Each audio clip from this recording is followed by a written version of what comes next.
उत्तर प्रदेश विधानमंडल का सत्र आज से प्रारंभ हो रहा है। ये मानसून सत्र है। मानसून सत्र में मैं सबसे पहले सभी माननीय जनप्रतिनिधियों का, माननीय विधायक, माननीय विधान परिषद सदस्य और विधानमंडल की कार्रवाई को सकुशल संपन्न करने में योगदान देने वाले सभी दलों से जुड़े हुए अन्य जो उनके सहयोगी हैं, विधानसभा और विधान परिषद के सचिवालय से जुड़े हुए जो अधिकारीगण हैं, इन सबका मैं हृदय से स्वागत करता हूं। हम सब जानते हैं कि उत्तर प्रदेश ने फरवरी में ही अपना बजट पास कर लिया था। मानसून सत्र में प्रदेश की आवश्यकता को ध्यान में रखते हुए पहला अनुपूरक मांग इस सदन में प्रस्तुत होगा। स्वाभाविक रूप से उत्तर प्रदेश आज देश की सबसे बड़ी उभरती हुई अर्थव्यवस्था की ओर अग्रसर हुआ है और यही कारण है कि उत्तर प्रदेश ने पिछले 7 वर्ष में प्रधानमंत्री मोदी जी के मार्गदर्शन में, उनके यशस्वी नेतृत्व में जिन ऊंचाइयों को प्राप्त किया है वे अभूतपूर्व हैं, अविस्मरणीय हैं,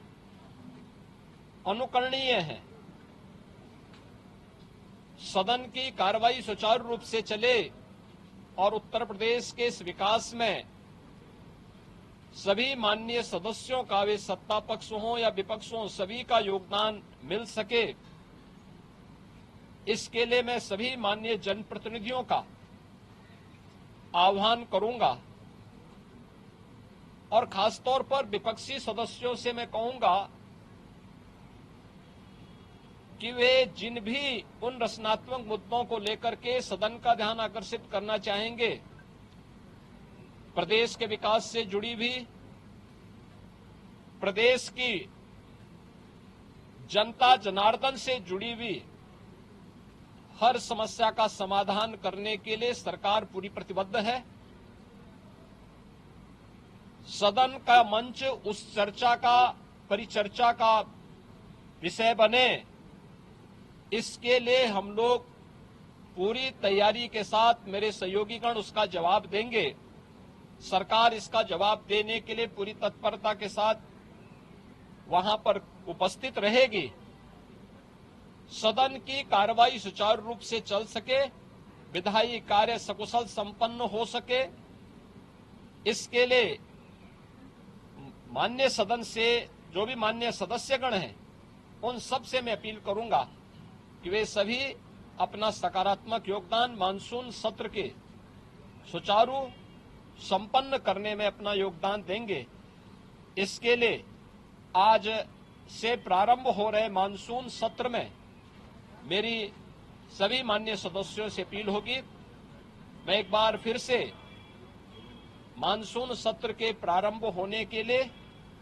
के अवसर पर सभी अपने माननीय सदस्यों का, जो इस सदन के कार्यक्रम में भाग लेने के लिए आए हैं, वैसे भी यह देवादिदेव महादेव का पावन मास सावन मास है और सावन मास में बड़े पैमाने पर हमारे जो शिव भक्त हैं, वे सभी शिव भक्त इस पूरे मास में इस कार्यक्रम के साथ जुड़े हुए हैं। तो सावन मास में एक तरफ शिव भक्तों की कावड़ यात्रा और दूसरी तरफ जनता जनार्दन की सेवा के लिए निरंतर प्रयत्नशील हमारे जनप्रतिनिधिगण उनसे जुड़े हुए मुद्दों को लेकर के, प्रदेश के विकास से जुड़े हुए मुद्दों को लेकर के, प्रदेश के जुड़ी हुई किसी समस्या को लेकर के सदन के मंच पर जो भी पटल पर जो भी बातें उनके द्वारा रखी जाएंगी, उन मुद्दों पर एक सकारात्मक बहस के लिए सरकार पूरी तैयारी के साथ है। और मुझे पूरा विश्वास है कि मानसून सत्र को यहां पर प्रदेश के विकास,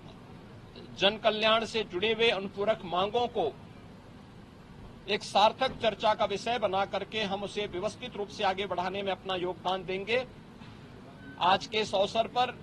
एक बार फिर से मानसून सत्र के प्रारंभ में सभी माननीय सदस्यों का मैं अपने सहयोगियों की ओर से, मेरे दोनों सहयोगी उप मुख्यमंत्री जो है श्री केशव प्रसाद मौर्य जी, श्री ब्रजेश पाठक जी, संसदीय कार्य मंत्री और वित्त मंत्री श्री सुरेश खन्ना जी, हमारे दोनों सहयोगी जो संसदीय कार्य राज्य मंत्री के रूप में अपना दायित्व निर्वहन कर रहे हैं, श्री मयंकेश्वर शरण सिंह जी, श्री जसवंत सैनी जी, इन सब की ओर से मैं सभी माननीय सदस्यों का एक बार फिर से स्वागत करता हूं और मानसून सत्र को सुचारू रूप से चलाने के लिए उन सब के सहयोग की अपेक्षा और आकांक्षा रखता हूं। धन्यवाद। जय हिंद। न्यूज नेशन अब व्हाट्सएप पर खबरों की ताजा अपडेट के लिए न्यूज नेशन के इस QR कोड को स्कैन करें।